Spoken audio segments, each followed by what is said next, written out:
Good evening, everybody, and welcome to the virtual chapter for September 2022.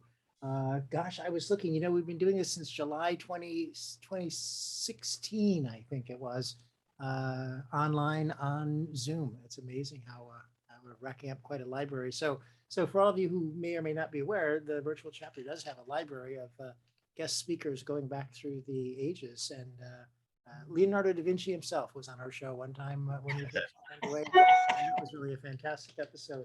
So I would encourage you to look at that. We've got a few announcements and a little bit of a feature before we have our guest speaker tonight, who is Karl Smith, and I know you're going to be delighted with him. But let's do the calendar.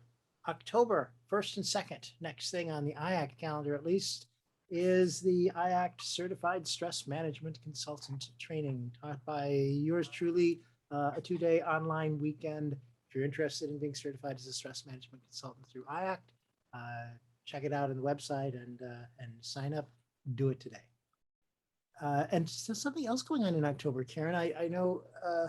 There is a wonderful conference, the Mid-America Hypnosis Conference, just north of Chicago.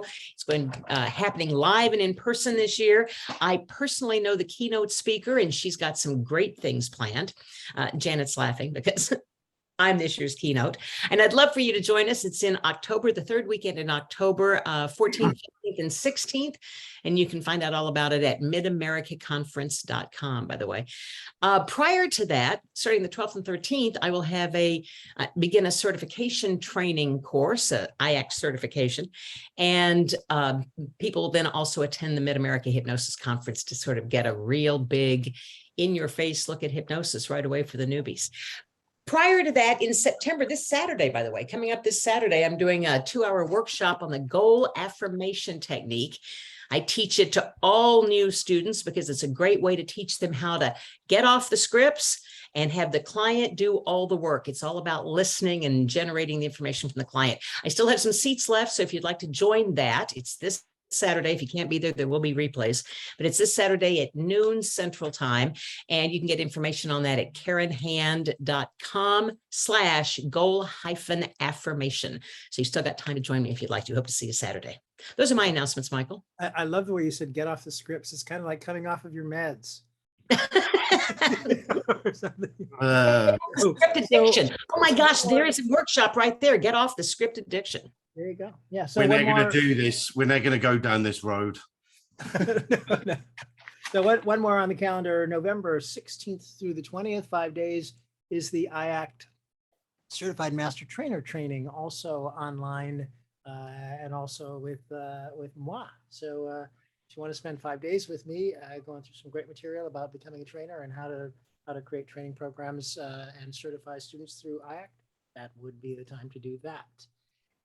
And I think that's pretty much the announcements that I have. We had a topic that we wanted to talk about just a little bit because it's coming up more and more, and I think it's why we do things that we do. And I know Karl, by the way, also as a trainer, I think he may have an interest in this. It seems that I am finding at least a lot of folks in hypnosis who have taken a training somewhere, and they never quite got their practice going. They never started doing it. They, and ultimately they end up saying, well, I just really didn't feel confident enough. We had at the Galaxy of the Stars this weekend, we had Nicole Walker-Nagel did a presentation. You all know Nicole, right? Many of you know Nicole. Nicole Walker-Nagel. What a delightful, enthusiastic, vibrant, alive creature that she is. And her presentation was on the confident hypnotist. And, so she was kind of addressing this particular topic and how do you get there? Now, I got to admit, there are some people that I know that are more confident than their competence warrants. That's another conversation entirely. But I think it's far too often the other way around. And people are like, they've really got it. They've got the spirit. They really want to make a difference. And yet they hesitate, to put themselves out there. And so I thought it might be nice to have just a little bit of interactive discussion here for a few minutes about the kind of things that make a difference for you with regard to being able to be confident. And I'll start it out with just one thought, and then I just want to see where it goes. My thought, because I'm an NLP guy after all, so I sort of like to look at how it works. And I have an interest, if you would just take a minute to think about something that you are absolutely confident about your ability with. So I don't necessarily mean hypnosis, right? I could mean it tying your shoe, if you just absolutely know, because we're just looking at the brain structure, absolutely know that this is something that I can do. I have no question or consideration about it. I am perfectly confident. And when you think about that thing that you are confident about, hopefully, if you're thinking right, as Karen has taught us all to do, hopefully you're feeling some of that confidence as well. Just when you're thinking about that, when you're processing that, yes, I'm confident about that. I can do that. No problem there. I've got this one down. But I bet if you think about it right now, while you're sitting here, you are not doing that thing that you're confident about, right? So how do you know right now that thing is something that you're good at? My simplest answer for you is, I think when we look back, we have memories of success. I know I'm good at this because I can remember a time when, and I did it successfully.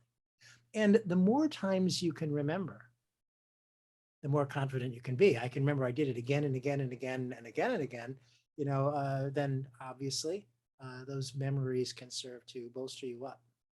So it occurs to me that there's something we do in hypnosis, that is, we future pace people, so the idea that they can experience being successful in some area where they want to have that. But what if you went, and I know I've talked about this a little bit before, what if you went a little farther than that? So rather than just going 2 weeks into the future, seeing yourself being successful, but how if you go 2 weeks, then 2 months, and then 2 years to a place where you can look back at a history of success?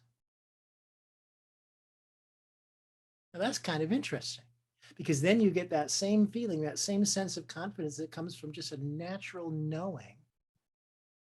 I know that I can do this because I have multiple examples in my history of it. So that's just a little mind experiment for you to consider. But I'd like to hear anything that any of you do that helps you gather the confidence you need, or get out of your way when it comes to to really sort of going for it with your hypnosis practice. And this is a time when we actually invite you to join in the discussion and share your ideas with us. You can open your mic and share your ideas about how you know you're confident, or how you display that confidence. All right, I'll kick it off. So anything you say is going to be right, because it's how you're showing your confidence, right? It took me a while as a hypnotist to really own it and be comfortable with it and sell it. I had a radio career before hypnosis, and that was easy for me to sell. I knew anything about radio. So when I was a hypnotist, I noticed that people would say, "Don't look at her, don't look her in the eyes." Oh my God. It was kind of disheartening. And it was one day when somebody said to me, "Hey, you know what? At a Chamber of Commerce meeting, you're a hypnotist. You're still the most interesting person at the table." That was kind of an eye-opening thing. Oh yes, I can own hypnosis. That is a wonderful thing. And after that, I also learned that the way the trainers trained me to do it was not necessarily the way that I would be best at doing it. I started then playing with things, moving things around, doing things and testing things and working with clients and seeing what worked and being flexible and moving around. And I realized that when I was just authentically me, when I put myself out there on my website, when I did my thing, and when I was authentically me and with my clients, that's when everything changed. So to me, authenticity is our greatest asset. Figure out who we are, be that, and be that consistently. And I think that is going to, people who love that are going to flock to you. People who don't like that, they're none of your business. Don't worry about it. Put yourself out there, and the people who love you will flock to you. That's my tip. Be authentic. Okay, now I started it rolling. I see Wes has his mic off. You go next, Wes. For me, confidence is my humility facing the miracle, a mystery of life, and the miracle of sitting across from me. So my confidence is confidence that I really don't know, and a confidence that what I am providing is incomplete because this person will complete. And my confidence is to be confident with that humble awareness. And then for me, healing happens. We can dance live. Nice. Lincoln.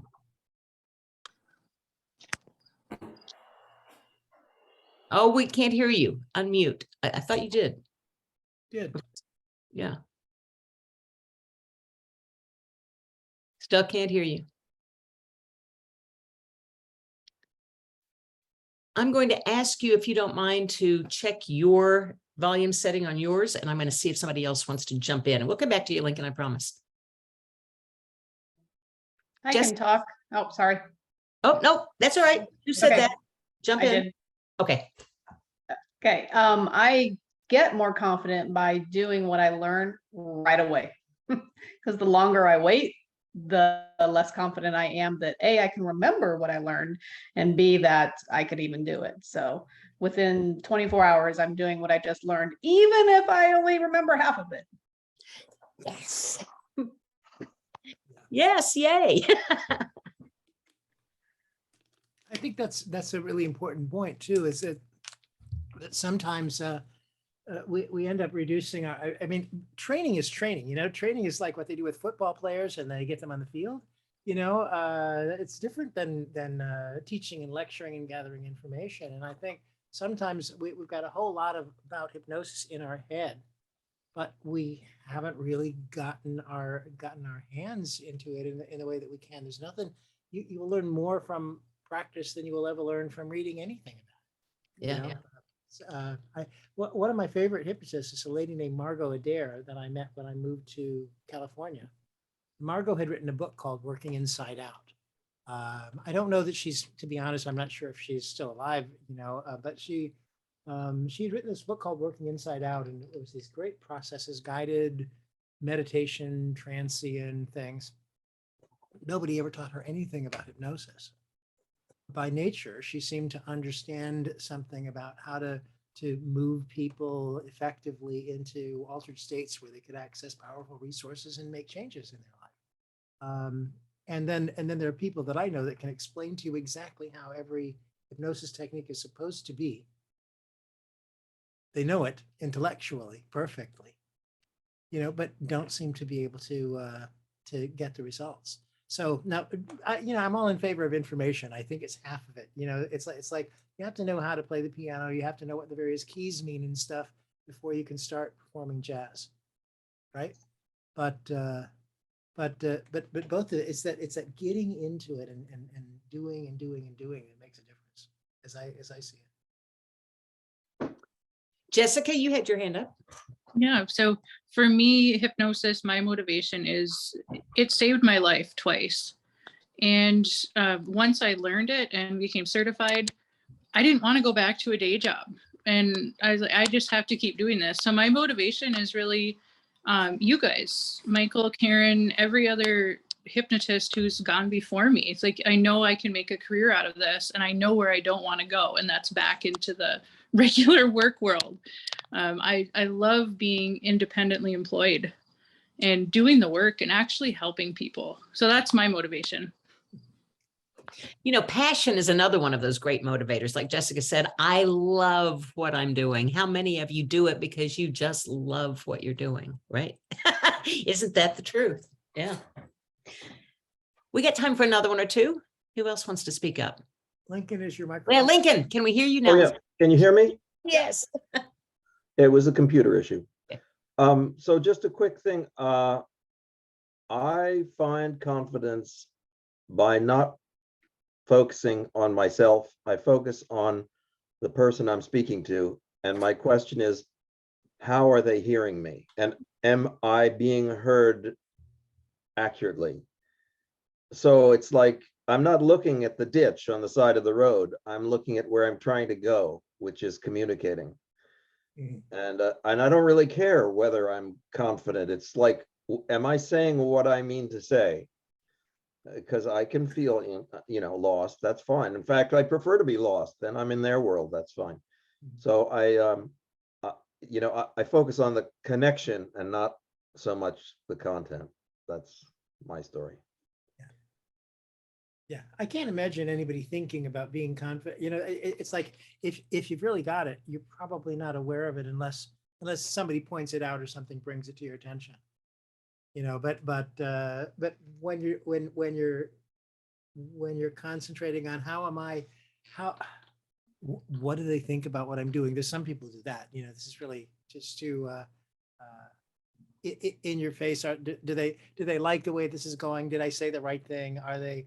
And there's other hypnotists who still haven't yet understood what I think Rocky said something earlier, or Wes said something earlier about the dance. I believe I heard that phrase in there. There's an interesting consideration. Some hypnotists, particularly if they're new about it, they're not comfortable enough with their inductions, and I think they get it into their heads that it is a contest of wills. I've heard people say to me, oh my gosh, I wonder if I'm going to be able to get this person to go under. And it's like, oh my God, to me, that would absolutely cripple me. That would completely stop me from being able to do anything useful. Because what I'm interested in is sort of connecting with somebody and going somewhere with them. And if I thought in those kind of terms of, can I do this? Am I strong? And certainly, am I strong enough to, what do I want to say? To some people, it's not, I mean, I think I'm stuttering now. This idea of strength of will, you've got a problem in your life. So I'm going to put you I'm going to put you under hypnosis, and I am going to give you the suggestions that will change the way that you are, in life and in the world. And, I don't, obviously we got this from TV and movies, right? But there's some people I think that really don't feel confident. And they have the idea that their lack of confidence is because they're aiming at something that isn't real. They're aiming at a different quality of relationship. But I just really like, at least for me, the metaphor of taking a walk is an interesting thing. You and I have just gotten together here. We're going to spend some time together, and we're going to meander in consciousness a little bit until we come to a different understanding. By the way, I appreciate that what I'm saying right now, I suspect is going to be considerably different than something that you're going to hear from Karl shortly. And it's one of the things that I love about him, because the more that I spend time in hypnosis, what I recognize is there are hundreds of ways to do what we do. And the interesting thing is, while we get concerned about what's the right way, I think actually the right way is any way that works for the people for whom it works. And so, when it comes to be the right combinations, and you attract to yourself the people that respond to the way that you work, somebody else will attract people that respond to the way that they work. Wonderful magic can happen. And then we don't have to be in these, are you an Ericksonian? Are you an Elmanian? Are you from the National Guild? Are you this group? Are you a part of that particular way of thinking? Like they're all different religions, and somehow or another they keep us from each other. How nice to know anything that works. That this is the magic phrase to me. Anything that works is what works. And sometimes I have a feeling. That we've got explanations for it all. Sometimes I think some things don't work for the reasons that we think that they do. And all you have to really do is go to a hypnosis conference, sit in on a variety of different classes, and you'll see that there are all sorts of ways to do what it is we do. And it all works. It all works to some degree, or with those clients or with someone else's clients. It all works. If somebody uses crystals and they wear fringe and they read palms, put that out there, because somebody's going to be looking for that. Somebody's going to believe in that, and that's going to work with some people. And NLP is going to work with some people, and it's not going to work with some people, because what we do is like a parking lot. It all starts with a blank slate of concrete. somebody draws a bunch of yellow suggestions on it. People come in and some people take the suggestions and some people don't take the suggestions. That's the way it works. Some people are going to take the suggestions and some people aren't going to take the suggestions. So be yourself out there. Let the people come to you who want to do it your way. That's my rant, and I'm sticking to it. All right. I love you when you rant. You By can the way- tell I'm a very different kind of hypnotist than Wes Rocky. He's humble and he's gentle and compassionate. Right? I don't know that I have that same kind of vibe, but they both work. Well, and I know I'm that way. In the sense, I'm not as gentle and lovely as Wes Rocky is, mind you. But I tend to be, in terms of doing trance work. I'm a quieter, gentler hypnotist. Because my experience from it with hypnosis came out of my experience in meditation and in a monastery. And so the path that brought me here, I think, determined how it is that I think about what it is that we do. And certainly other people have different paths and have done it different ways. But yeah, and it can work that way. But the thing that I like, and I hope, Karl, I'm not leading people astray about what you're going to talk about, but I hope it comes up just a little bit, because you speak 5 times as fast as I do when you do hypnosis. You're a much more in your face hypnotist, where I'm a much more sort of evocative hypnotist, I believe, at least. I'll hear what you have to say about that. But I'm looking forward to hearing you talk about it. Anybody else? Confidence. Just a few more minutes here, and then we're going to get on with our main event. Gloria.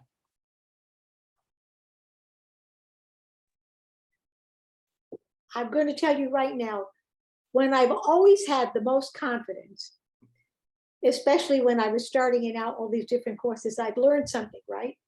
And then I might be in the grocery store or in the health store, and the owner of something was groaning about her, whatever she did right. And I say, oh, let me show you something, right?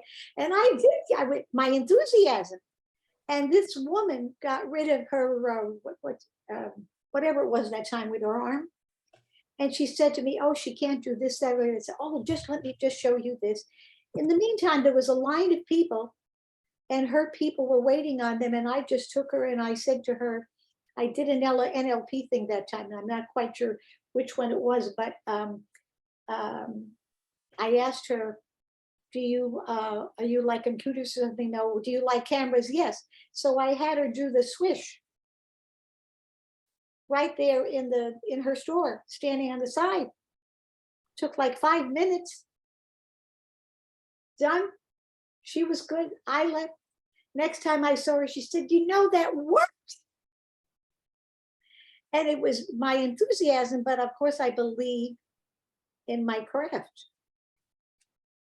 Most times I'm doing my best when I'm talking to people who are afraid of getting test anxiety, or they have it, or their study habits. And since I went from 0 to 100 with a hypnotist, and I never figured out what he did that day, my first experience with hypnosis, that comes very easy to me. And when I'm in that, I'm in my power.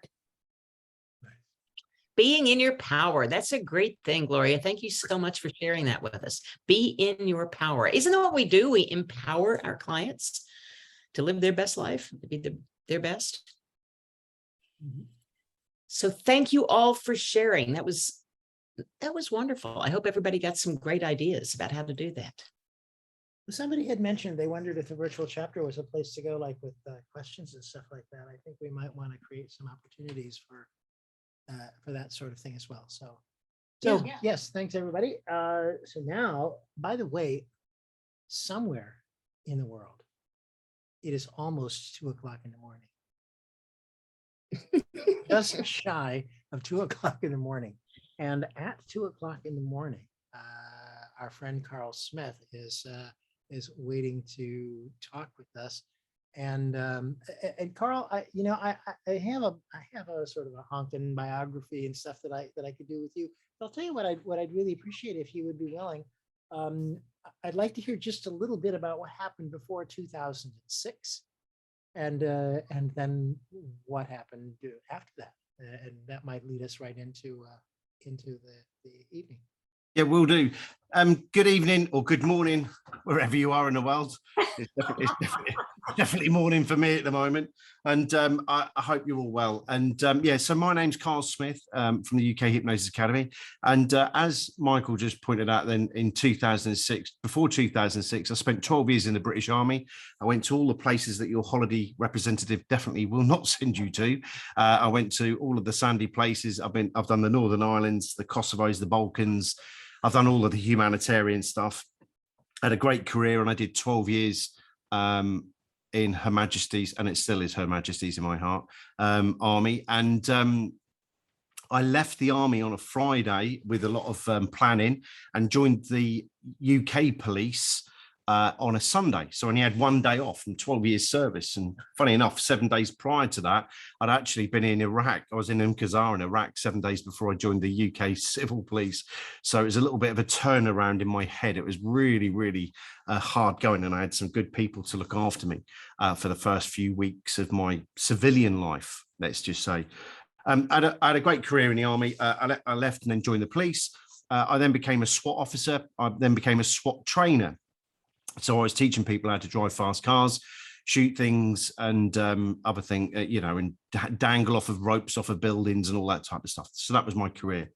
On August the 4th, 2006, I just finished work, and I was just making my way indoors. I got through the door when all of a sudden, basically the back door hit me on the back side as I went through. What happened was a DUI, which is for all of our is American, everyone's American, DUI, or a drink driver had decided to lose control of his motor vehicle and slam it into the front of our house, into the front of my next door neighbor's house, and send me and the kitchen flying. I went into police mode. I naturally assumed that it was an elderly person. Where I was living on the Suffolk coast, right on the coast. I actually live closer to Holland than I do London, where I am at the present moment in time. That's how far east I am on the UK. It's a lot of people retire around here, so I naturally assumed. I don't know why, and I got round to the driver's side, which is on the proper side of the vehicle, by the way, and I get round to the right side. So when I tell the story, people often say, "Why did you use your left hand? You right, I grabbed the seatbelt and wrapped it with my left hand, because obviously we're on the other side of the road. And I was trying to get inside the car, and I wrapped my hand around the seatbelt, which was mistake number one of the day. It was a concrete learning experience, that one. And I tried to persuade this young lad to get out of the car. And as I was helping him out of the car, the brick wall that it was being held up by collapsed, and I got stuck with the seatbelt wrapped around my arm, and I got dragged. They reckon around 70 to 80 yards backwards, because they found my pants, and I was left in my underwear at the top of the road because I'd been tumbled under the car a few times and my clothes got ripped off. The good thing about that night is that the young fellow, Mr. Abbott, he decided to take me back home again because he was in a cul-de-sac. So he hit me again and took me all the way back home. He took me the best part of 50 yards back home as well by hitting me on the front. But this time I was very lucky because I was only caught by the front of the car, and I literally spun out. The only injury, most of the injuries were done on the first impact. The second impact was really where my ankle got broken. So yeah, that was my career. So if I was a kitty cat, I'd definitely be dead. If I've been shot at, spat at, blown up more times and run over now, more times than I ever want to care to imagine. So I'm a very lucky teddy bear to still be sitting here with you, ladies and gentlemen, tonight. So yeah, so that's the start. Do you want me to just keep going, Michael? Sure, feel free. Good. So yeah, so the long story short is that I went through a series of processes. I went the police force I was with at that moment in time didn't have the infrastructure to look after police officers, so they offered me cognitive behavioral therapy. When I'm talking tonight, I don't want to offend anyone. I really don't. It's just my background. I'm going to try and temper it down because of my. I'm very direct. I'm very direct, and it's not a show off. I just love being direct. My clients love me being direct, and my students love the direct approach. I went for CBT. Everyone knows that to be cognitive behavioral torture. and then I went to a counsellor, and that didn't really fit the mold either. I found with the CBT especially, and that's no disrespect, it was, for me, it was torture, is that all I was doing is going over and over and over and over and over the same thing and regurgitating it and traumatizing myself to a point where I actually went to a bridge that's not too far away from here that's got the best part of a 200-foot drop. And I drank a bottle of Jack Daniels. I then drove there as a serving police officer, which I never even drunk when I was in the police. I was in such a bad way after the CBT and the counselling that I actually went suicidal. Once all my bones had fixed, like my leg had been fixed, my pelvis had been fixed, my ribs, the fractures on the skull and all that type of stuff. I drove to this spot, which is fairly famous around here for suicide. Never told anyone. Got there, tried to throw myself over the parapet, and I got my jacket caught on some scaffolding.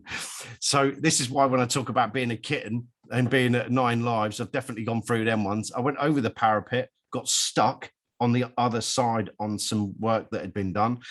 And then four hands appeared about 5 minutes later, and they were 2 colleagues of mine, 2 police officers, and there was an ambulance crew as well, dragging me over the side.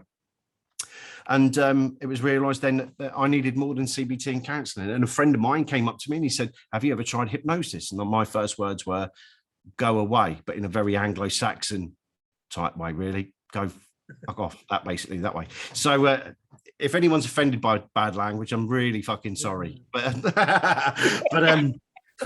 but the key thing is that I basically said, fuck off. I am not going near that. I'm from a seaside resort. The only thing that I knew was a guy called Ken Webster, a very famous stage hypnotist over here. And he and I said, "I'm not doing that shit." And he said, no. Let me educate you. Let me talk to you about it.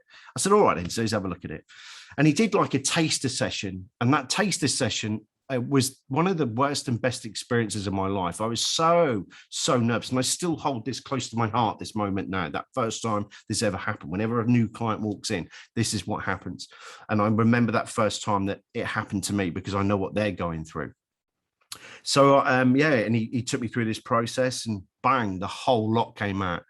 Being involved in the Omar bomb in 1998, when 29 people and an unborn child were blown up in Omar, in Northern Ireland, all the way through to the Balkans, all the way through in the 90s, when we had all of the conflicts out there, when I was involved in that, and plus Kosovo in 1999, which is probably the worst conflict I've ever been involved in, actually, out of all of them, because that was more of combat social working. I was more of a combat social worker out there. You were literally piecing people together, and it was really weird. But yeah, all of that came out, and in a moment when I talk about how I work with post-trauma, I'm going to explain about how it was for me and how I now explain trauma to my clients, which is a little bit less technical than some people like to do when they're doing it.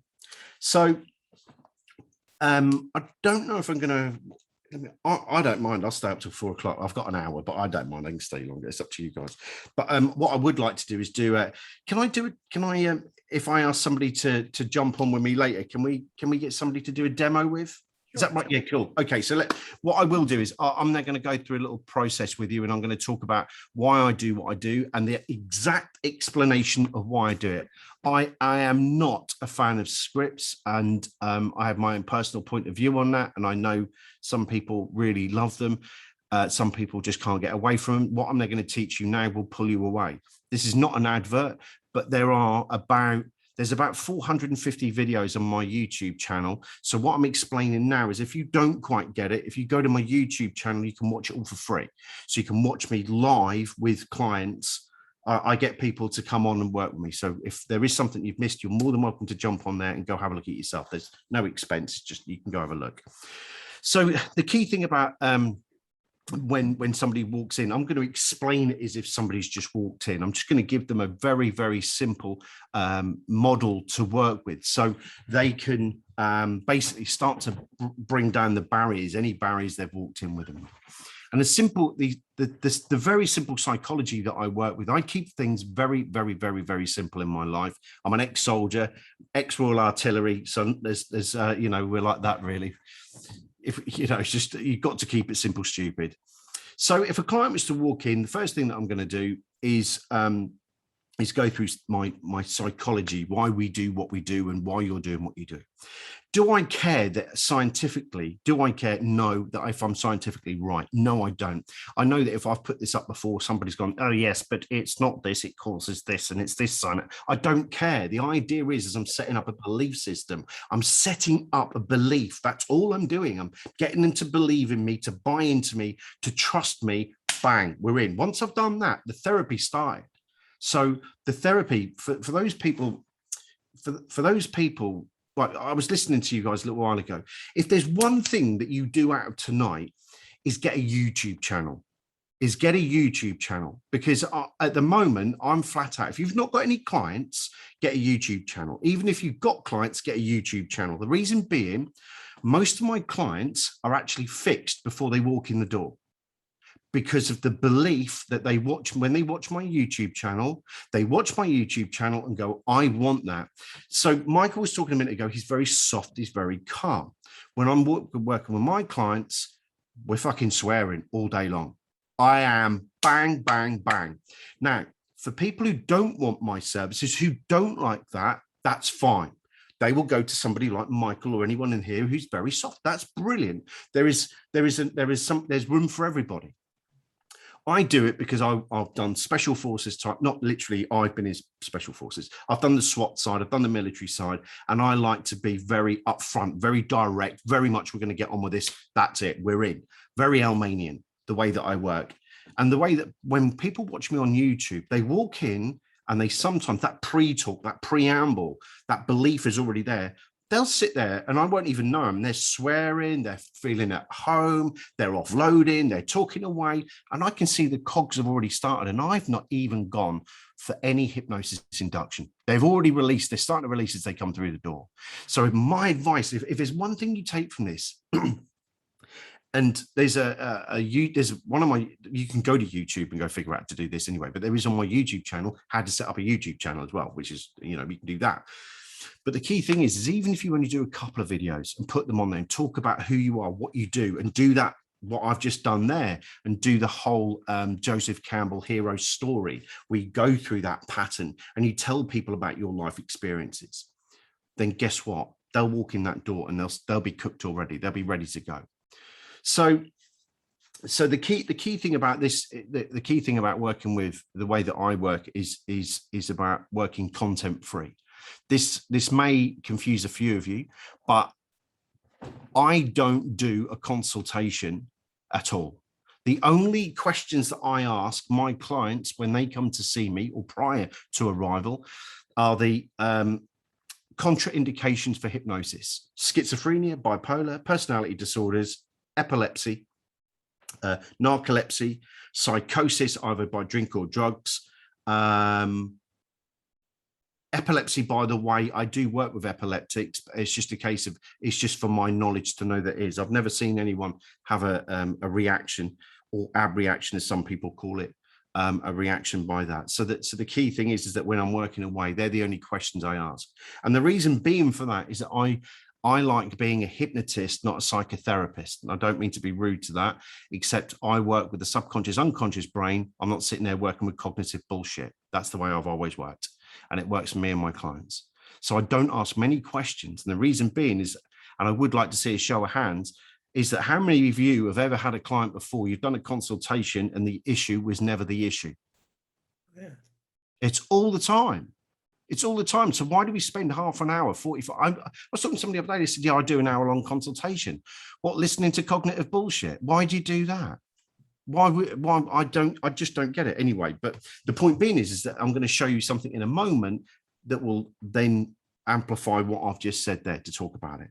So the idea with working with me is content free. What does that mean? Content free means I literally don't ask them anything. I ask the subconscious, unconscious monkey brain to tell me what it is. Exactly. That's all it is. I just ask it to do it. And I'm going to show you in a moment how I do that.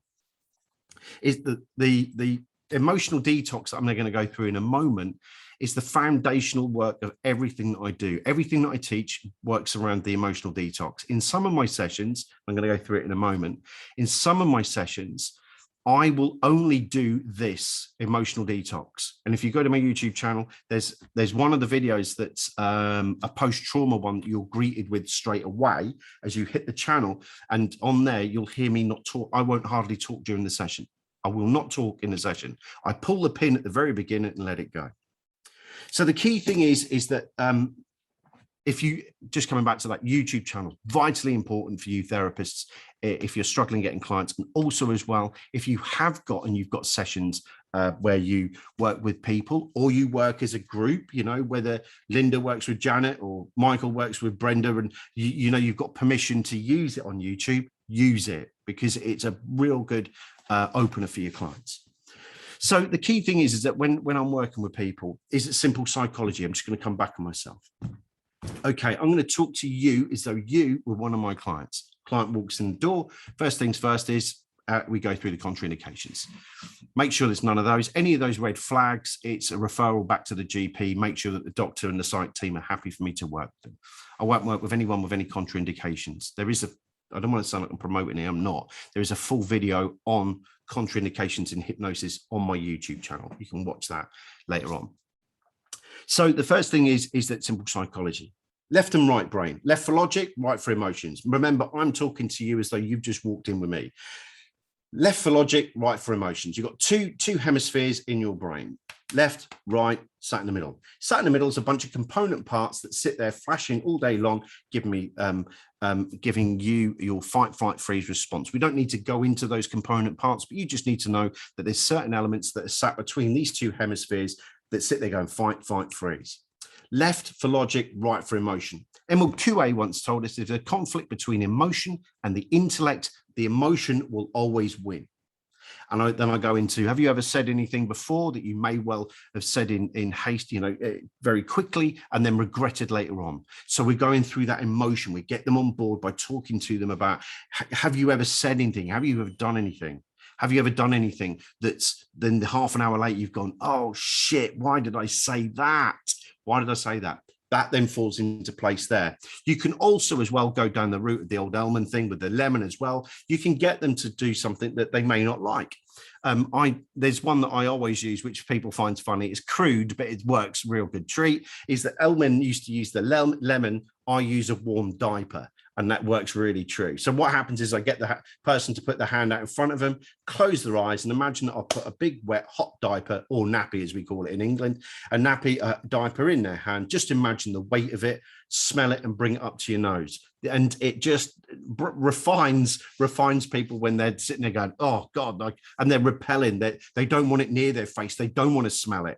And it really does, and it brings a little bit of fun and giggles to the start of the show. Some of you you can use whatever you want. Lemons was where it started, and a nappy diaper fell in by accident. It just stayed with me. It's quite funny actually. But the thing is that if you get somebody to physically go, no, I don't want it near me, and you can prove the emotion has taken over and not logic, because there is no nappy, there is no diaper, then guess what?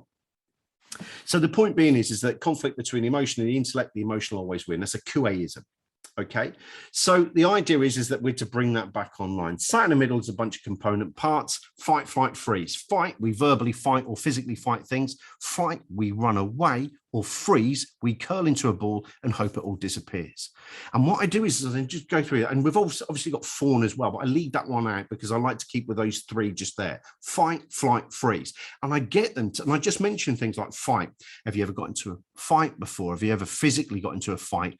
Have you ever been in a fight with a partner? Flight, have you ever run away from something? Something like a tax bill. When a tax bill turns up, we lift up the rest of the bills and push it underneath and hope it just disappears. That's a flight routine. And then freeze, like for us gentlemen, when we get man flu, we always like to get a duvet, watch Devil Wears Prada and a hot cocoa just to get past it. You know what it's like.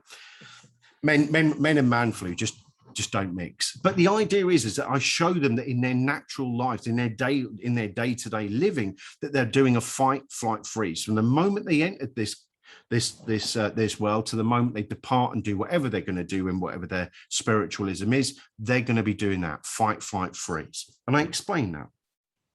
I don't think I'm beeping. Anyway, so we go along that route there. So the key thing is that this is all part of the pre-talk. I'm building up and building up. the story and getting it ready for them. And then what I talk about then is, especially with trauma is like a big pressure cooker, a massive pressure cooker.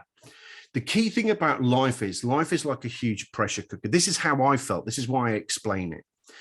Underneath the pressure cooker is the heat of life. And there are people out there, and we were discussing before we came on air, who love a lot of heat in their life. There's people who just love being tortured by their own self. They love all of that. They love that. So under the pressure cooker, we've got the heat of life. And sitting in that pressure cooker, we've got the fight, flight, freeze. That's good stress. We like that. And I explain it, the fight, flight, freeze. That's good. It's keeping you alive. It's keeping us going. It's preserving, it's protecting us.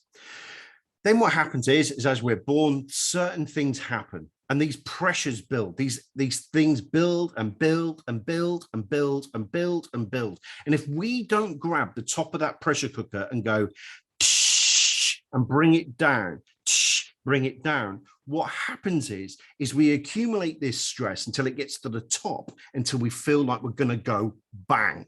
And that's where I explain post-trauma comes in, is that post-trauma is merely accumulated stress.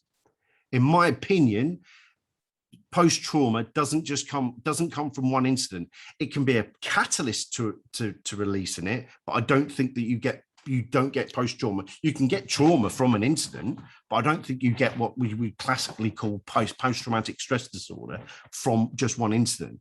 I think there has to be an accumulation of errors prior to the catalyst. So in my case, I was fine. Getting blown up, shot at, spat on, I was fine. I was happy in some ways. But what I didn't realize is my pressure cooker was building. Now, I had an amazing childhood. My beloved parents. I'm of the age where I still got a foot up the backside from a police officer, or if a copper turned up and we were throwing apples, we still got, I'm from that age. They don't have that nowadays, but I had a great childhood. So to be quite honest, I just minimal really, whereas some people start that process with not being as lucky as what I was. So their pressure cooker is a little bit higher. And the way that I look at it is that my job with the client is to grab hold of that vent and go, let it down, let it down, let it down. Now, a lot of people say to me, you can't get rid of post-trauma in one session. No, absolutely. But if I can clear a lot of that pressure at the top of that pressure cooker, and then they leave here.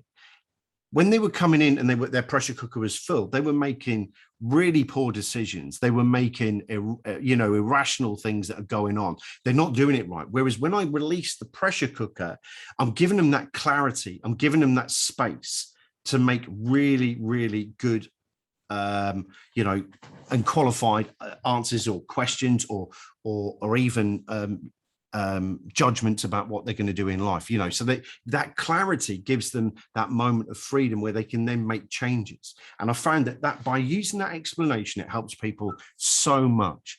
So with that little left and right, with the amygdala sitting there talking about the fight, flight, freeze, and then talking about the pressure cooker in life, what I am, and I'm very keen to look at, is body language. I'm fairly good at body language. The reason is that for 24 years of my life, I was a voyeur and I didn't realize. And what I mean by that is for 24 years of my life, I always felt that somebody was going to either attack us or go for us. So you're always watching, especially when you're doing things like Northern Ireland, Iraq, or anything like that. You're always waiting for something to happen and you're watching people, you're looking at body language. When I joined the police, same thing there. And the key thing about that is that, and the reason I say that is because I want you guys to recognize the little things that your clients are doing, the communications that's happening, and you're probably missing. Like when you're sitting there and you've got that, what some people call rapport, and they're sitting there, they're just nodding. When I've done that whole hero's journey, I've done the left and the right hemisphere, and I've done the pressure cooker, and they're sitting going like that. That unconscious that unconscious nodding, that's sitting there just doing that, and they don't even know they're doing it, just sitting there doing that. You've opened up the doorway. Most of your work's done already, because when people are going through trauma, and I'm not going to ask people because it wouldn't be fair, and I know this from my experience in working with people, when people are at their lowest ebb, The biggest thing about it is that they feel that they're the only one. Whereas when I do the fight, flight, freeze, and I talk about the pressure cooker, that's everyone. They're just doing different things from that pressure cooker. That's all they're doing, just those different things from that pressure cooker. And when you explain that, and when you talk about that, and about how our brains, we're all the same, our little coconuts are all the same, our little coconuts are all the same. We've got a left hemisphere and a right hemisphere, hopefully. And then that little bit in the middle, and we do the fight, flight, freeze. We all do that. And then that pressure cooker, that analogy, sitting there, the metaphor, just sitting there doing that. And people sit there nodding, and you sit there watching them. They're going, I'm doing that all day long. Bloody hell, that's what I'm doing. So once I've opened up that little cavern, bang, I'm in.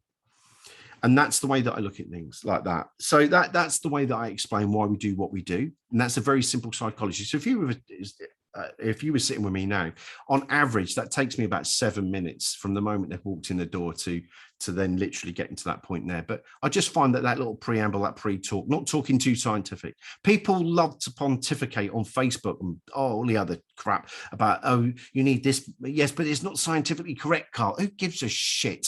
Who cares? Who gives a monkey's rat arse if it's scientifically? Have I set a belief system up that something fundamental, bang, is now going to happen? Simple as. And that's where I sit with that. So I've built the picture up. We're ready to go. I got critiqued the same. Well, Michael probably knows that there's some lovely people in the hypnosis community who can't wait to sit there and critique people. Most of you have seen them in Facebook communities. They're lovely people, aren't they? And one of the comments that always makes me laugh is one of the comments was, is Karl Smith a one-trick pony? Got round the planet, and I literally have taught round the planet. I've literally flown. I have in one journey flown the whole way around the planet, going around to Antonio's as well in Hawaii. Teaching just one hypnosis induction, because when you get a hypnosis, when you understand the philosophy behind a hypnosis induction, you don't need any. I'm an Elman trainer. I went with Larry and Cheryl Elman, Sean Michael Andrews, Nicole Vackerknuckle, Michael Peterson, Breda, and some other people. We went to Denmark, got absolutely sloshed up on booze, and then we did some hypnosis. No, we did a lot of hypnosis and had a couple of beers at night. But the thing is that so when I'm talking, I've worked with lots of people, and I found that it's the pre-talk. In any hypnosis induction, it's the pre-talk. And what really annoys me, and I was one because I learned my craft, I have to say, on the streets of Las Vegas and London doing street hypnosis. I built my confidence up by doing it in the street, impromptu hypnosis. That's where my confidence came from. Because if you can do it on Fremont Street in Las Vegas, if you can hypnotize somebody on Fremont in Las Vegas, you can hypnotize anyone, anywhere, however you like. And it all comes down to the pre-talk. Your hypnosis comes down to the pre-talk. And this doesn't just start, by the way, ladies and gentlemen, when they walk in your door. It starts on your YouTube channel. It starts on your website. It even starts way before that. When they go to the smorgasbord of looking for what therapy they want to help them, and they go through CBT counseling, spiritualism, Reiki, acupuncture, acupressure, whatever, and then they hit hypnosis, that's when the hypnosis process starts for them. Once they have hypnosis, bang, fire off in their head, and they go, I'm going to go find a hypnotist, the process and the intrigue starts. So it starts to fire off there. That's when the hypnosis process starts. Your job is to then, as they find hypnosis, and I mentioned earlier how we're all different, we're all doing it right, just differently. I offer my services as, I'm very direct. I swear a lot. You get that. And people love that. There are people who loathe me. There are people who love that. Now, I'm going to use Michael because I know Michael. There are probably people that loathe the way that Michael, even though we love Michael, but on the same token, there's people that probably loathe the way that he does it. There may be somebody else out there. Do you know what I mean? I'm not being rude about that. What I'm saying is that somebody may go, no, I don't want that slow approach. I just want somebody who just comes in there and goes, just do it for me. And that's fine. That's it. It's a personality. If there's one thing I'm going to leave you with now as well, is people buy people. This is where your YouTube channel is going to come in. People buy people, right? People, let me just come back onto something you said earlier. Certificates are about as much, no, I'm not going to say what I was going to say then. Certificates are bloody useless if you don't implement them straight away. People, I see there's not one certificate in my room, not one, right? Because people don't buy me on my certificates. Doesn't mean that they're lovely. Doesn't mean that like Karen's got her certificates in the background. A couple of other people have got theirs. They're beautiful. They show what you're doing. But but a certificate is useless if you do not implement straight away. And I heard somebody say earlier, if you don't implement that straight away, bang, you'll lose that. You'll get skill fade. And you'll go, oh, I'm not really confident with that thing anymore. I'm just going to push that to the one side, and I'll carry on doing what I was doing along. And one thing that I do see a lot of therapists doing, and I'm sure that the other trainers in the group as well have seen, is people hopping from course to course to course. And one moment they're pain specialists, next minute they're post-trauma specialists, and then they're obviously gynecologists or whatever else what course they've done that week. Right? They do it. They just go course hopping, and that's it. And they gather all these certificates because they think that they're going to get the golden fleece. They're going to find the golden fleece. It's not. The golden fleece is in here. It's the confidence. It's grabbing hold of one thing and just doing it and doing it and doing it and doing it and become proficient at it, and then building on that confidence and then adding the little bits. That's when it happens. So part of your pre-talk should start on your website. It should start with, not too much about you. Have a little bit of your hero's journey, which is part of your pre-talk. So what I'm talking about is about clients before they turn up. They'll read that. They'll watch the videos. If you haven't got a video on your website of you working, you need to get one ASAP. In today's world, people are using YouTube and Facebook and all of those things like nobody's business. They're all visual at the moment. They're all on visuals. That, even with books, I mean, I like holding a book. I'm surrounded by bloody books in here. I love holding a book, but kids don't nowadays. And that's something you have to look at as well. They want short, sharp information, a 3-minute video. Are you the person? That's part of your pre-talk. So when I'm talking about hypnosis induction to being a one-trick pony, is that, yes, I only do one hypnosis induction. I could teach you 1,000. I could teach you 1,000 different inductions. I could teach you how to make an induction, but I'm not going to.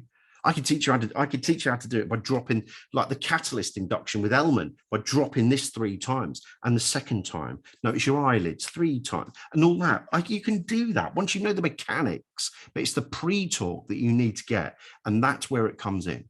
So the one-trick pony thing come in is because I only use one thing. One hypnosis induction, unless I'm with an amputee, of course, but that is the magnetic fingers.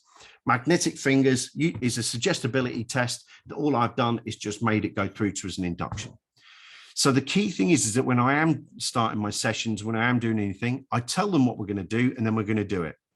Same as any sales type thing as well, is that we've gone through the pre-talk, the person's come through the left and the right hemisphere. We've done all the amygdala fight, freeze thing. We've talked about the pressure cooker. The next phase is, okay, are you ready to do some hypnosis? Look at you lot there. Look at them nodding now. This is what I was on about a minute ago, right, folks, about building up the picture, I went, are you ready to do some hypnosis? And I'd say 80% of you went, well, I'm doing this, not in your heads. The idea is I've built that picture up. I've built the confidence up. I've then told the person, let's do this. The first thing that happens with the magnetic fingers is very simple. It's a fail safe. It cannot go wrong. Like I told you, and the reason I said I've been with the Elmans, I've been with loads of other people, it's not to be smart. It's not to be clever. It's just to say, I know them, I just don't use them. And the reason being is that once you realize that it's in the pre-talk, it's in that preamble where the hypnosis happens. Elman knew this.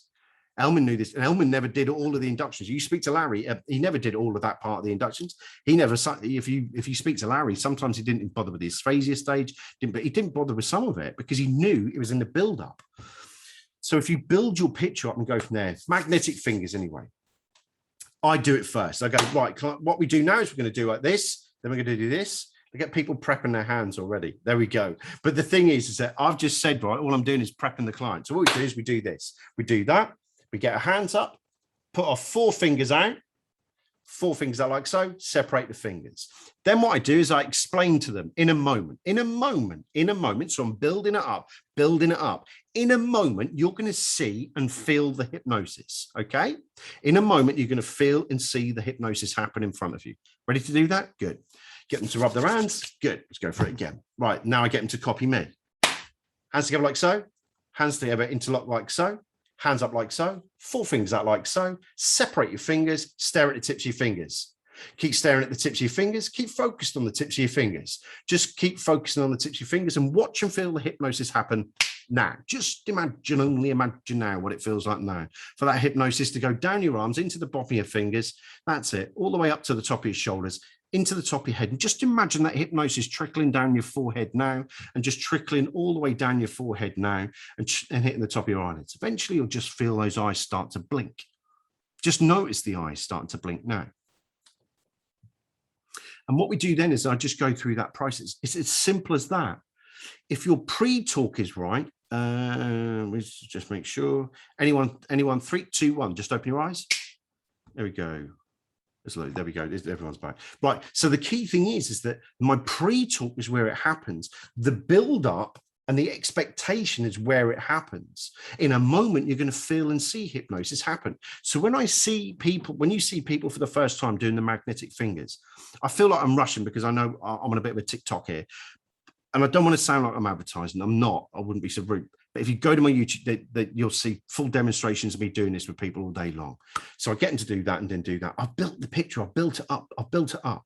And then you see them. And the first thing, when people have never done this before, keep them focused and they do the Gandalf moment. That moment, they think that you're a wizard. That moment that they go, what the fucking hell's happening here? That's what's happening, because they do this. They go, oh my God, oh my God, oh my God, look at this, look at this. Oh my God, my fingers come together. We all know, it's a parlor trick. We know it's just your tendons bringing it together, but the build up and the expectation is there. And that's all I've done. It's theatrics. When you realize that most of the stuff we do is theatrical, then guess what? Your life will become easier. It'll become so much easier. It's all about building up that picture, building up that expectation, and then fighting and pulling the trigger and then doing it on him. And it'll come with time with some of you, but the idea is that your hypnosis induction, if you remember this, starts at your website, not in the therapy room. That'll cut out most of why most of you are having problems with your inductions. I'll tell you that now. See that behind me? This is I normally sit. If you go to if you're watching I've always got this up like this. And I've got a big studio, but I just leave this here because it's easier. But that there, hypnosis, hypnosis, hypnosis. The reason I say that is hypnosis. The more I times remove relaxation from your words and verbs. I don't want relaxation. I want hypnosis. If I say the word relax, people will relax. If I want hypnosis, I'll say hypnosis. If I get hypnosis, relaxation can be a byproduct, but I don't really need it. I don't need relaxation to get hypnosis. If I've got hypnosis, I can cause relaxation, but I don't really need the relaxation. I want hypnosis. So in any of my videos, you'll hear me saying hypnosis. In a moment, you'll see the hypnosis go through your fingertips. It'll come down your fingertips into your hands. That hypnosis will go up your arms, and that hypnosis will go over your head, and that hypnosis will trickle down your face. And that hypnosis will make you do that. Okay. So we've got hypnosis, we've got a client, we've got the fundamentals, we've got eye catalepsy, they've got slumped over, whatever, however you recognize your hypnosis, okay? They could even have their eyes still open. I had one this morning that was there just literally in a state of fascination, just staring at their fingers, completely light bulb out, didn't blink for nearly 6 or 7 minutes. It was brilliant to watch. I wish I'd recorded it. It was beautiful, but on the same token, I don't need eyes closed to have hypnosis. Hypnosis isn't a state of eyelids, remember that. So the key thing is that once you've got your hypnosis in there, go from there. It's about taking them on a mystical, magical journey. Now, I don't use sandy beaches. I don't use staircases. I don't do any of that. I tell people to go to a mystical place, a magical place, a place where they can make perfect, positive lifestyle changes. A mystical place, a magical place, a place where they can make perfect, positive lifestyle changes. The reason being is that people can make up their own mind where they go. They can go into their imagination and do whatever they want. I've found that being too prescriptive sometimes hinders my sessions, because my sessions are very ambiguous. I leave it open to the client to do what they're doing. So I send them to a mystical place, a magical place, a place where they can make perfect, positive lifestyle changes. I never send them to a safe place. In my career, a couple of times I've sent people to safe places, and I've found that people have ended up going to where they used to go hide from the naughty person. And you don't want them going there. I don't want them going to that place.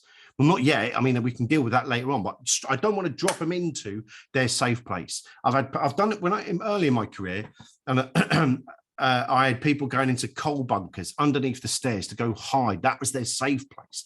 And I don't want that. I want to start off and then build to that, but I don't want to drop them straight into a trauma straight away. If I do by accident, or the subconscious, unconscious monkey brain wants to give it to me straight away, I know how to deal with it. However, the point being is that for comfort for the client, I just don't want to do it straight away. I don't want to scare them off straight away. So there's something for you to think about. Don't send them straight to a safe place. I never use a safe place. Okay, mystical place, a magical place. The next phase is called the emotional detox. And the emotional detox is something that I found out during years of working. It's called the fights of life. It's fit. Sue, I hope you're not yawning over there, because it's like 2:30 in the morning, right? Yeah.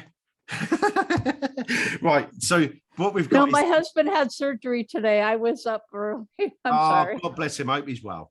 So he did. Yeah. All right, cool. She was like that yawning now, and I was like, oh my word, I'm sitting here all buzzing. No, you're very interesting. Thank you so much. Thank you. Anyway, so the emotional detox, the fights of life. FITES. Now, as somebody pointed out to me the other day, is on YouTube. Yes, it's not spelled fights. It's not got the G that's in there. Okay. Yeah, I do know that, right? But it's an acronym. Being an ex-military and police, we love acronyms and stuff like that. So why change a thing for a living? Fights of life, feelings, images, thoughts, emotions, or sensations. Let me just read that again. Feelings, images, thoughts, emotions, or sensations. Feelings, images, thoughts, emotions, or sensations. You remember I spoke at the very beginning about content-free hypnosis? This is the start of it. I want my client to let go of any negative feelings, images, thoughts, emotions, or sensations that have held them back over the past few weeks, past few months, past few years. Using that model there and saying it and then not doing anything allows that powerful subconscious, unconscious monkey brain to go, hey, a minute, we've got this bit over here. I don't really want this anymore. And it can come up as a feeling, as an image, as a thought, as an emotion, or a sensation.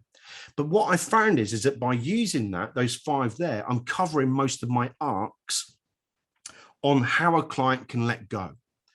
So I'm going to try and get a demonstration in a minute with somebody. So I'm going to ask for somebody to pop their hand up in a moment. But the idea is that just to come back on this, is that we've got the pre-talk, left and right hemisphere.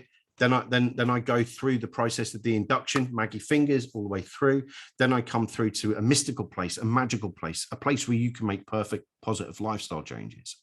And then I move on to, once I know I've got hypnosis and they're on their meandering journey, and they've gone off to, like this morning, somebody thought they were on Tatooine. Now, if you don't know what Tatooine is, it's in Star Wars. It's lucky I know what Star Wars is. And they were sitting there, I was on Tatooine and there was Ewoks. Well, there was no Ewoks on Tatooine, you idiot. Anyway, but it doesn't matter. But that's what they said to me. But it was theirs. I don't care. I don't care what they think. I don't care what they're doing. I just know that I've opened up the imagination. That's all.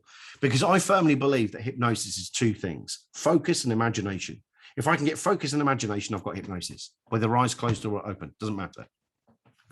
So the key thing is that we go through the fights of life, the emotional detox, feelings, images, thoughts, emotions, sensations.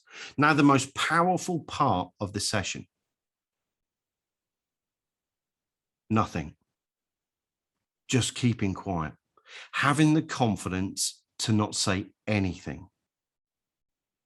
The power of silence is the most powerful. I believe it or not, is that I can talk for England, but on the same token, when it comes to a therapeutic session, I will hardly speak in my sessions, because what I will do is trigger that emotional detox and allow them to sit there processing it. And I will give them ideas. I want you to imagine that all those negative feelings, images, thoughts, emotions, or sensations are being pulled out, dragged out, sucked out of your body now. However you choose, sit back and not do anything. Genuinely, if you watch most of my videos, I'm sat there like this, and I'm not rude, but in front of a classroom, in a classroom, I will, on a live class, one of my trainers will be in there, but I will walk out of the classroom to prove that it's not me doing the work. I don't know where some therapists get this crackpot idea from, that they seem to be thinking that they're doing the work. It's the client that's doing the bloody work. The therapist's job is to merely present it, get them to a position, pull the trigger and let them go. So with this process here, what I'm doing is I'm taking them to a point, telling them that I want them to let go of any feelings, images, thoughts, emotions, or sensations, and then being very, very quiet. And what I'm then doing then is watching my client and calibrating. One of the key things that I've found with especially with new hypnotists, they're not being taught calibration. And what do I mean by calibration? Watching every single piece of minutia action that's going on. Any twitch of the knee, any twitch of the eye, any twitch of the head, any shoulder movement, any like that, that's processing. That's something is happening. Any reaction, I say reaction because I don't believe in abreaction. Abreaction stands for abnormal reaction. In today, when abreaction was first coined, it was stiff upper lip, old boy, you know, and I still get it. I know people teach it, I get it. But what I'm saying is that when it was first coined, it was an abnormal reaction. In today's world, when we're inclusive, it's not abnormal for a man to cry. Does that make sense? So I call it a reaction. I just call it reaction. If I get a reaction during this, if I start calling it abnormal, I start putting barriers up again. So I just call it a reaction. I just say, yeah, if you're getting a reaction, you know, if you sit there feeling upset, like this week, I've been emotional wreck this week. My son, I was talking just off air. My son, I'm going to see my son for the first time after 4.5 years on Monday. My pressure cooker about him for the past 4 years, it makes me feel upset just talking about it now, knowing that I'm going to get my little hands on him, strangle him. He's 24 years old, but I can strangle him on Monday. I've got my hands on him. But, you know, I didn't realize that little pressure cooker emotion was inside me. I thought, no, he's fine. But now it's starting to get closer. I'm starting to get really like, oh my God, for years, I've not been able to touch him and, you know, hold him. And now on Monday, I can beat him up and get a pint out of him. That's the idea. He's old enough to buy his dad a drink now, so that's what's going to happen. But anyway, but the point being is that if I can get people to realize that the reactions are quite normal, especially if they're men who tend to repress it quite a lot, not all the time. I have found in my experience, especially military and emergency services personnel, because we're taught to repress. We're taught don't do it. I've been to things in my career. I've seen things in my life that I wouldn't even talk about now, because vicariously it would be naughty. You know, I would vicariously pass it on to you. But I've been to all of the war zones. I've seen car accidents. I've done all of that type of stuff. But we're taught to repress, and it's not till later on that pressure cooker needs to come out, and bang, it comes out. So with the feelings, the image, so let me just come back to that. So with the idea with the emotional detox is that silence is my best friend. Watching that minutia, calibrating with my client, sitting there watching them. And I don't mean in a perverse way, like, yeah, go on in, like that. I mean, just sitting back and just watching. If I'm doing it on Zoom, if I'm sitting on Zoom, just watching those little diddy movements, anything. And when I'm working with a client, I like to get them to do as much of this so I can get as much of the body in as well as if I can keep the arms up, because if they do move their hands, I can tend to see the bicep. You can tend to see the bicep move if they move their hands or twitch.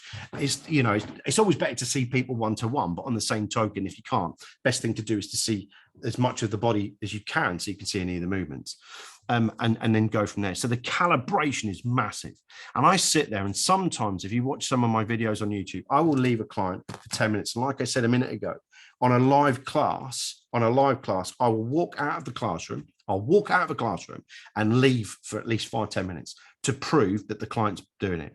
I'll always be outside the door, but I want to prove the point that I'm not doing the work. It's the client that's doing the donkey work. I'm not doing it.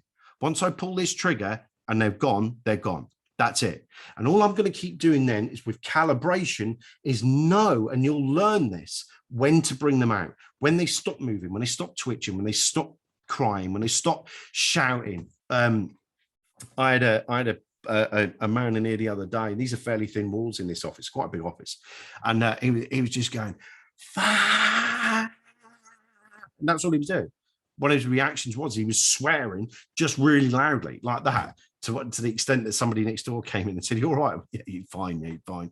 But the point being is he let it out that way, where some people just don't move and they don't do anything. And that's perfectly all right. But the idea is that once you find that window of opportunity, once I've got that window of opportunity, what I will do is I will then get them to open their eyes. And the key thing about this is when you're ready and you've done enough for now, open your eyes and feel brand new. Now, I'm not going 3, 2, 1. Open your eyes like that. I'm not doing any of that. What I do is I say, when you're ready, and when I think that they've done enough, when you're ready and you know you're ready, open your eyes and feel brand new. Leave them, let them process, let them come out. When they come out, I don't talk to them straight away. Just, I look away, but I'm looking in my peripheral vision and I'm waiting for one thing, for them to go, "What the fucking hell just happened then?" Or what happened? Or, "Oh my God, that was really weird." When they start talking to me cognitively, that's when I then kick in and say, "Okay, so did we get any negative feelings, images, thoughts, emotions, or sensations?" I'm calibrating on what we've done. That's when they'll spill out. That's when they'll start telling you. So I've got options, really. I can do this 2 or 3 times, the feelings, images, thoughts, emotions, or sensations. I can do that a couple of times. Or you could go to using a technique that maybe you've learned on your way. I don't want anyone to think that I think this is a silver bullet, because that's bullshit. But the thing is that I use this as a foundation, because on that first calibration, if they come up and go, "Oh, it's my mum, then I can think, what technique can I use? What technique would be really good for them? Because they're saying, they're going to tell me, I feel really hurt, I feel really angry, or whatever it is. You can use whatever technique it is. What I tend to do is throw them back in and just go, let go of all the anger, the hurt, the pain, the guilt, shame, all of those things that you've been holding on to. Let it go. Any physical or emotional pain you've been holding on to, let it go, and sit back and just do it. Now, to be quite honest, some of you might think, well, that's a bit simple, but it is very simple. I probably Michael agree with me on this. Lots people, and I'm not saying like I'm shooting myself in the foot here. Hypnosis is easy, made hard by idiots, right? Hypnosis is easy, made hard by idiots to sell you a product. It's as simple as that, right? I'm in the selling game. There's no 2 ways about this. We're all in the selling game. We're all in the selling game, right? Michael is, you lot are, you're all selling to your clients, I'm selling to you, blah, blah, blah. That's the way it is. That's the way we are. We're all in it.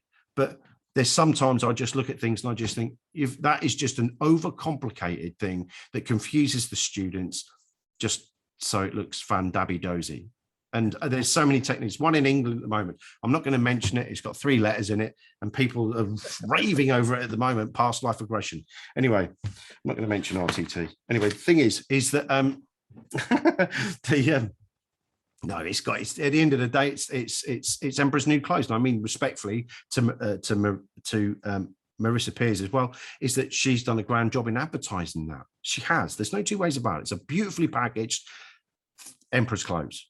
There's no 2 ways. There's nothing new in there. It's nothing new. It's Gilboyne's work and all that type of stuff. It's nothing new, just repackaged. Brilliant. That's what you guys have got to start to do, and not be worried about what you're selling, because I never am. I don't bother. I mean, I'm ethical about it, but on the same token, when I'm doing something, I like to make it simple. I like to make it, I like to be honest with my students about how simple this can be. So I've got, I don't think I'm going to have enough time for a demo. In fact, yes, right, sorry, can't make a decision. Who'd like to do a demo with me now? Oh, raise your hand. Come on, so we can just, he doesn't have much time. Let's get to it. It's only 3 o'clock in the morning, ladies and gentlemen. You know you want to. It's okay. If nobody wants to do it, that's fine. You know what? I'm not a hypnotherapist. I was a client of Karen's. I'd be willing to do a demo, but just know I'm not a hypnotherapist. That's even better. That's even better. Okay. I just wanted you to know I'm not a hypnotherapist. So yeah, no, that's good. No, this isn't for you. You're a client. So that's as far as I'm concerned. So Sue, are you holding that mobile phone? Yeah. I need you to put it on something. Okay. So while she's just doing that, while she's just doing that, let me just go through that process for you again. We've got the pre-talk, which is fundamentally so important. The pre-talk is so really important. Get that on your website. Get a video on your website. Talk about. I got it. Brilliant. A three minute video of you working on your website. Do some stuff. Teach your clients EFT. Do anything like that that's going to get you out there. Trying to think where I could put. Okay. All right. So the key thing is, that's all right. So you just do that, and then we're just talking in the background. Okay. So we've got the pre-talk. Then we've got the contraindications, making sure that there's no contraindications. I'm not crazy. Karen can vouch for me. Karen So, knows me. Karen knows me good. yeah, good. So then we go for the hypnosis induction, which is the magnetic fingers, followed by a mystical place, a magical place, and then a mystical place, a magical place, a place where you can make perfect positive lifestyle changes, allowing the client to choose what they want to do, not what I force feed them. Okay. Yeah. Then once I've got hypnosis and I've got that, and I know intuitively now, I just know, and I'm sure some of you know as well. I just know when I've got hypnosis now. I don't look for indicators, I just know. So I look for that, and then I pull the trigger on the emotional detox. Sue, you ready to go in hypnosis? I am ready, and I Good. go fast. Oh, brilliant then. Yeah, here we go. So I'll just go through the process for what I was doing tonight. Put your hands together like so. Oh, Hands together like that. Hands up like that. 4 fingers out like so. Just drop your hands for me a little bit. That's it. Now open your fingers up for me. Stare at the tips of your fingers.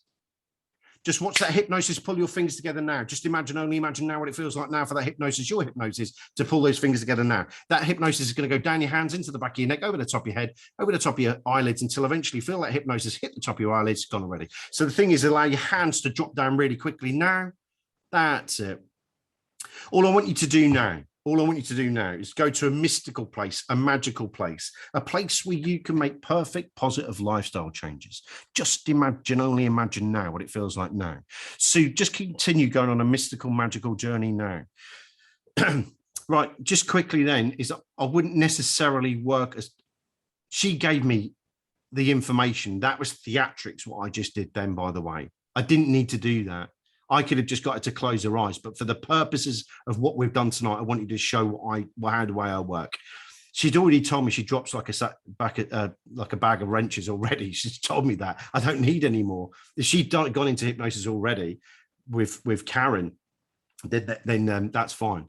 What I'm doing at the moment is, while I'm talking to you guys, it doesn't really matter, because Sue has been instructed now to go on her mystical, magical journey. It doesn't matter what I'm talking about.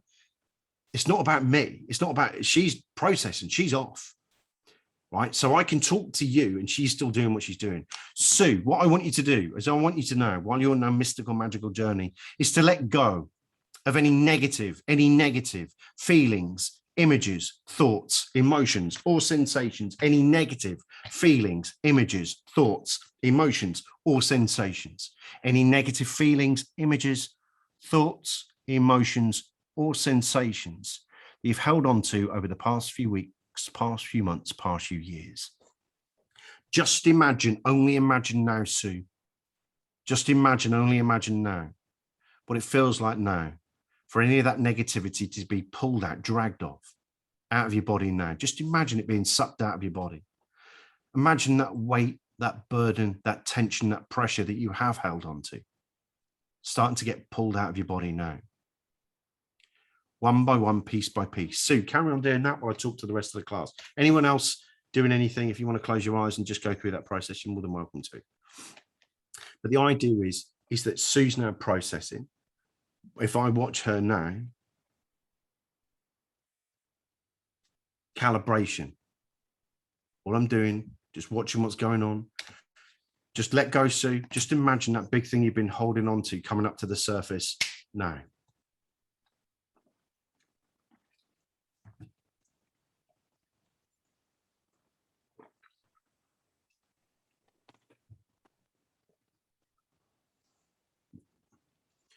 Just imagine all that weight, that burden, that tension, that pressure being held on your shoulders, coming off now.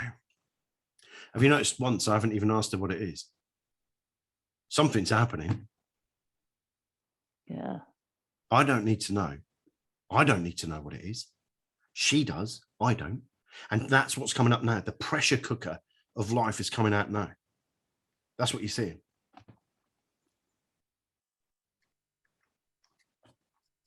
Yeah. It's so simple. Yeah.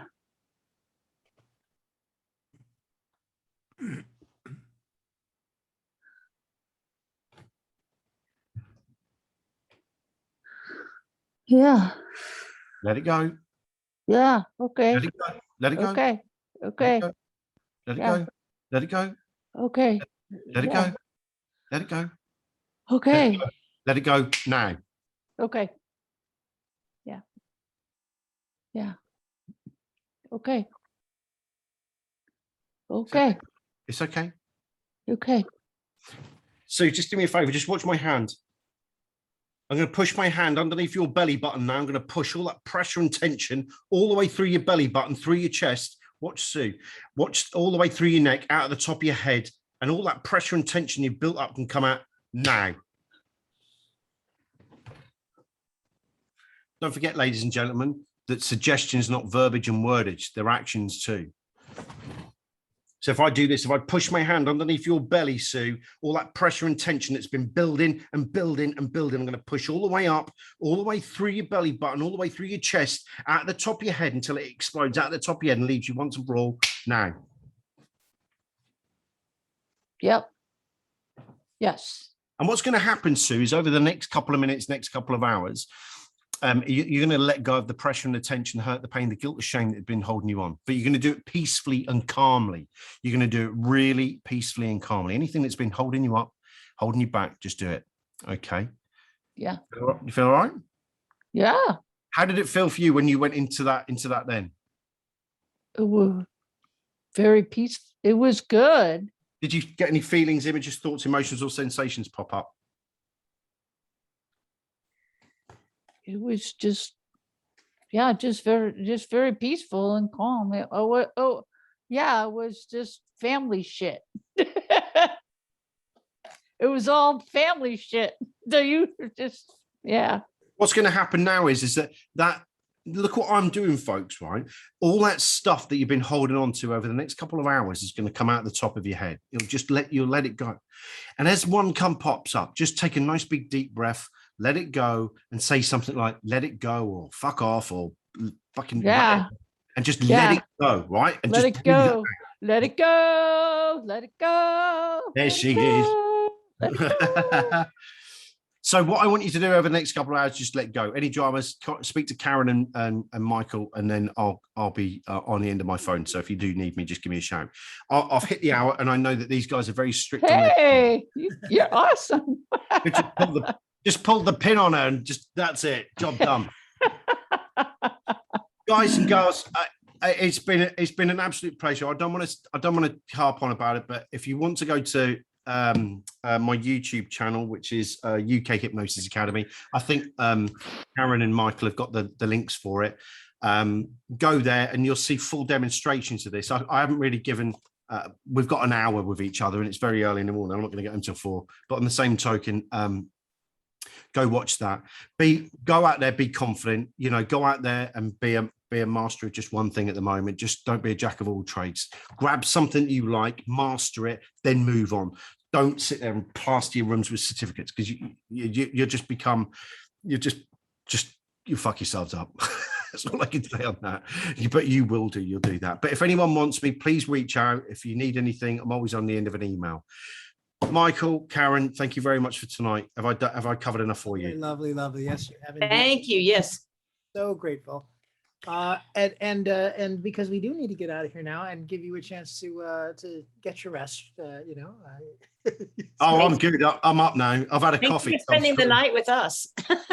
So it is our tradition, of course, at this point to just invite everyone to open up their microphones so that they could send you off in a big a wave of love and affection, and then Great. see you around. Everybody, come back next Thank you. Thank you, Carl. Thank you, Carl. Thank you. Great job, your son. Thank you. Thanks, Carl. Thanks very much. Great job. See y'all Thank next you. month. Thank you.